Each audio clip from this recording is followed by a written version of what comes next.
Va ora in onda il garage dell'Alfista, l'unica radiovisione dal cuore sportivo. Alla guida Antonino Danna.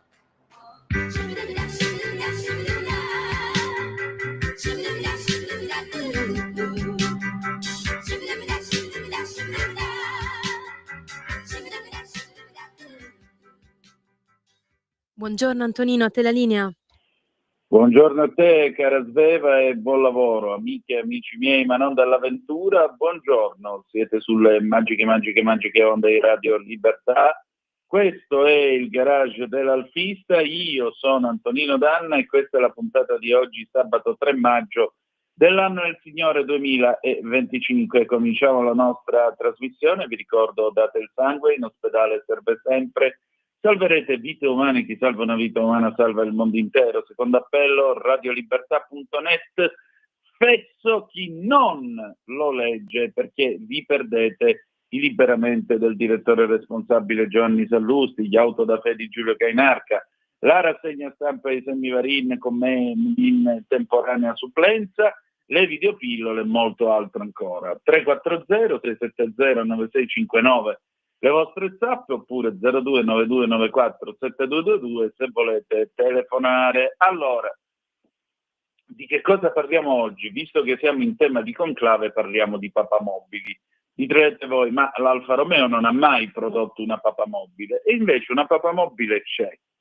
Anche se questa macchina non è finita nell'autoparco vaticano, non è stata data alla Santa Sede, e quindi non è entrata a far parte, diciamo così, di tutta quella collezione di autovetture oggi storiche che sono state usate dai papi. Questa macchina, non si sa perché, venne allestita nel 1983 dall'Alfa Romeo in quel di Arese per la visita che Giovanni Paolo II ha fatto per 3 giorni a Milano per il 20° congresso eucaristico nazionale. Ma al termine della visita questa automobile non venne appunto spedita a Roma, ma rientrò in quel di Arese, dove poi è finita nei sotterranei del museo, e poi è rispuntata per i 40 anni dell'Alfa 6. La particolarità di questa Alfa 6, che ovviamente è di colore bianco capodimonte, è che è una delle ultime prime serie, ma monta già lo scudetto della seconda, se la guardate da fuori. Oltre a ciò, l'automobile è chiaramente bianco capodimonte, con questi interni pure di colore chiaro, non ha l'impianto citofonico, scrive rote classiche, non ha l'impianto citofonico per parlare con l'esterno, però diciamo così, vennero messi i doppi vetri, vennero messe delle parti in policarbonato che facevano da blindatura, quindi fermavano eventuali proiettili contro il Santo Padre. C'è un impianto antincendio che ha il suo serbatoio dietro nel bagagliaio, e per il resto è una macchina che non ha nient'altro di differente rispetto alle normali Alfa 6, quindi c'è il motore 2005 V6 a carburatorio, essendo in prima serie, ci sono i cerchi a 1000 righe normali con le ruote normali. Tra l'altro qualche anno fa io ho avuto modo di vedere un Alfa 6 che era stata corazzata, e ce l'ha questa prima serie, ce l'ha il Blue Team, l'Alfa Blue Team di Settala. Anzi, voglio salutare Gippo Salvetti e i suoi figli, che da tanto tempo si occupano con amore di questa enorme collezione che hanno accumulato negli anni, camion dell'Alfa Romeo inclusi, motori marini ed aereo pure. Ecco, quest'altra Alfa Romeo, quest'altra Alfa 6 è un Alfa 6 che è stata in servizio per i Benetton. La particolarità è che pure questa Alfa 6 monta i cerchi normali, apparentemente i 1000 righe, e monta le ruote normali. La verità poi mi fu spiegata dalla buonanima di Mario Lodola. A quel tempo l'Alfa Romeo montava una specie di secondo cerchio di rinforzo all'interno del cerchione, che praticamente aveva la funzione di impedire lo stallonamento delle ruote nel caso in cui qualcuno avesse sparato alle gomme. Quindi la macchina avrebbe potuto continuare a muoversi, sia pure a velocità ridotta, ma le gomme non sarebbero, i copertoni non sarebbero usciti dal cerchione. Chissà, forse anche questa 6 papale monta questo tipo di cerchi interni. Ma detto ciò, la macchina ha percorso poco più di 1000 chilometri in quasi 40 anni e più, e la si vede nelle fotografie che sono state scattate nel corso di questi 3 giorni del pontefice polacco in quel di Milano. Automobile che, vi ripeto, venne restituita poi all'Alfa Romeo. Tra le curiosità che ci sono di questa macchina, Ruote Classiche per i 40 anni dell'Alfa 6 fece un breve servizio su questa vettura. C'è una cerniera, a quanto pare, sull'imperiale, sul tetto della vettura, ovviamente dentro l'abitacolo, perché l'idea poteva essere quella di installare un'eventuale antenna radiotelefonica o il CB, il baracchino, per tenersi in comunicazione, in contatto con un'eventuale scorta. Non è stata ovviamente installata, per cui quest'Alfa 6 è come la si vede oggi. Ed è un documento in fondo intanto della capacità di fare dell'Alfa Romeo, delle sue capacità tecniche, perché la vettura venne blindata direttamente in Alfa Romeo, non venne affidata a un'eventuale ditta esterna per svolgere queste attività di corazzatura. E la particolarità è che appunto questa macchina, sulla quale molto si è favoleggiato, perché qualcuno è arrivato addirittura a dire che questa macchina era stata data in dotazione a un dirigente dell'Alfa, poi gliela richiesero e quindi cominciarono i lavori per corazzarla, eccetera, eccetera, perché girano anche storie di questo genere sul conto di questa vettura.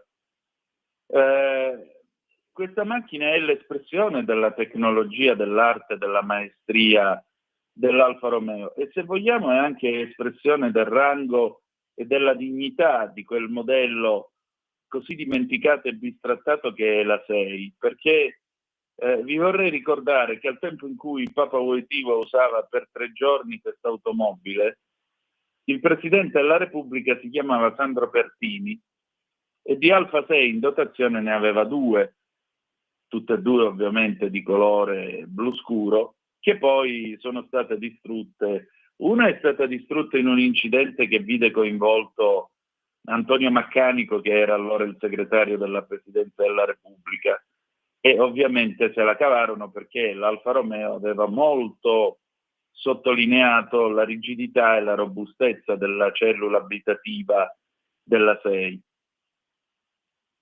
Poi ovviamente c'è sempre quello che viene e dice vabbè, ma l'incidente che ebbe Gino Bramieri, quello è un incidente nel quale la cellula abitativa dell'Alfa 6 ha tenuto, ma la povera Liana Truchet è morta semplicemente perché non aveva la cintura di sicurezza e venne sbalzata fuori dall'abitacolo. L'altra particolarità, l'altra Alfa 6 pare sia stata alienata negli anni 90, l'altra Alfa 6 in dotazione alla Presidenza della Repubblica, e poi se ne sono perse le tracce, non se ne sa più nulla, forse è finita rottamata, forse chi lo sa. Ma vogliamo parlare di questa appunto vettura che, ripeto, l'Alfa 6 di Papa Wojtyła, che non è entrata nella collezione dell'Autoparco Vaticano, perché non si sa. E poi tra l'altro nelle fotografie dell'epoca si vede che la macchina gira con una targa prova italiana. Se l'automobile fosse stata donata al Vaticano non avrebbe montato questa targa, ma avrebbe montato la targa SCV1 a lettere rosse, perché quella è la targa di qualunque mezzo che viene usato dal pontefice. Almeno così è stato fino a Papa Francesco. Poi Papa Francesco ha deciso di usare le automobili per quello che erano e quindi ognuna portava la sua targa originale, non veniva montato l'SCV1 rosso. Perché uno è il Papa, 2 è il segretario di Stato quindi in questo caso attualmente il 2 è riservato al cardinale Pietro Parolin, che molti dicono potrà diventare nei prossimi giorni il successore di Bergoglio. Chi lo sa, chi lo sa. Quindi, come si vede, è stato più che un dono una sorta di prestito temporaneo che l'Alfa Romeo ha fatto nei confronti del Papa, e da 42 anni quest'Alfa Alfa 6 continua a essere nella disponibilità del museo dell'Alfa Romeo. Ah, abbiamo una chiamata. Pronto? Chi è là? Pronto? Non è pronto. No, non era pronto. E appunto Pronto? da 40 anni. Sì? Ciao Antonino, sono Luca da Corico. Ciao Luca, dimmi. Ti volevo raccontare, con un Alfa 6 ho avuto un'esperienza non proprio positiva, perché era la macchina di un mio amico, del papà di un mio amico. Andando al motor show di Genova a vedere una gara di motocross, la macchina aveva tipo 1500 km, al ritorno la macchina si fermò, si è acceso tutte le spie, perché l'acqua della batteria era stata completamente consumata. Questo è un episodio. Però ti volevo dire un'altra cosa, ti dico una cosa Dimmi. che so che ti farà sanguinare il cuore, riguardo all'Alfa Romeo. All'Alfa Romeo Tonale, forse Sì. lo sai, ma un'Arma, che è il sindacato dei carabinieri, ha fatto un comunicato in cui ha detto che l'Alfa Tonale non è adatta al servizio, perché non è stabile, perché non ha una buona tenuta di strada. Io credo che questo sia una delle ferite più peggiori che si possa infliggere al marchio Alfa, che è sempre stato un'icona dei carabinieri, che è sempre stata la mitica Alfetta dei carabinieri, ce la ricordiamo tutta, che era un esempio di stabilità e di tenuta. Oggi l'Alfa Tonale è stata ritenuta da un'Arma inadatta al servizio. Ti ringrazio e ti saluto, ciao. Ciao, guarda, l'Alfa Tonale è un piccolo SUV, per cui io non mi aspetto tutta questa stabilità da un SUV che è stretto e alto come tutti i SUV. Poi tu mi parli dell'Alfetta quando faceva il servizio di Gazzella dei Carabinieri. L'Alfetta ha avuto una più che degna erede nel servizio come Gazzella dei Carabinieri, che è la Giulia. Andate a vedere le Giulie dei Carabinieri, poi mi dite se hanno problemi di stabilità oppure no. Io dico proprio di no, per cui. D'altronde il buon Sebastiano Capri, che è stato tra i padri dell'Alfetta, quando ha provato la Giulia giù dai fratelli Circosta a Reggio Calabria, io c'ero, invitato dagli amici del club Alfa Calabria. Bene, lui provò la macchina insieme con Luca Gavazza, che è stato lo sviluppatore dell'attuale Giulia. Bene, lui è sceso dalla macchina e ha detto che questa automobile è uguale all'Alfetta, quanto a tenuta di strada. Per cui c'è poco da dire, c'è poco da aggiungere. Certo, spiace, però voglio dire, il Tonale non mi pare mezzo per andare a fare gli inseguimenti ai contrabbandieri, ai ladri, ai mafiosi. Io ci vedo molto meglio una bella Giulia. Chiudiamo infine, perché sono già le 9:58, chiudiamo infine con l'Alfa 6 papale dicendo questo: in diritto canonico, direte voi, che cosa c'entra questo? C'entra. Si parla di reliquie da contatto quando sono oggetti che sono stati utilizzati correntemente nella vita del santo o del beato che si prende in oggetto. Ora Giovanni Paolo II, come tutti sanno, è santo dal 2014.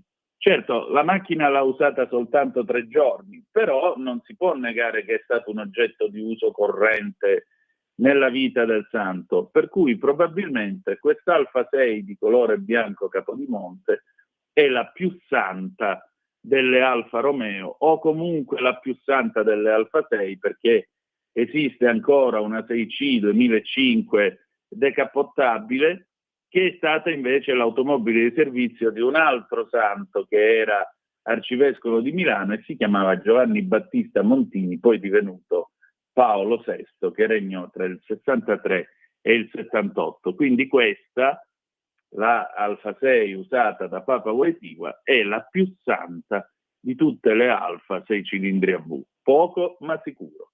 Va bene, sono le 9:59 minuti e 27 secondi, siamo arrivati alla fine di questa trasmissione. Io vi ringrazio, seguite il conclave dal 7 di maggio di quest'anno, dalle ore 16:30 ci sarà la prima votazione. Chissà che l'Alfa Romeo prima o poi non doni una nuova papamobile al prossimo pontefice, vedremo. Potrebbe essere, ma voi immaginate una papamobile su base Giulia Quadrifoglio, che cosa verrebbe fuori?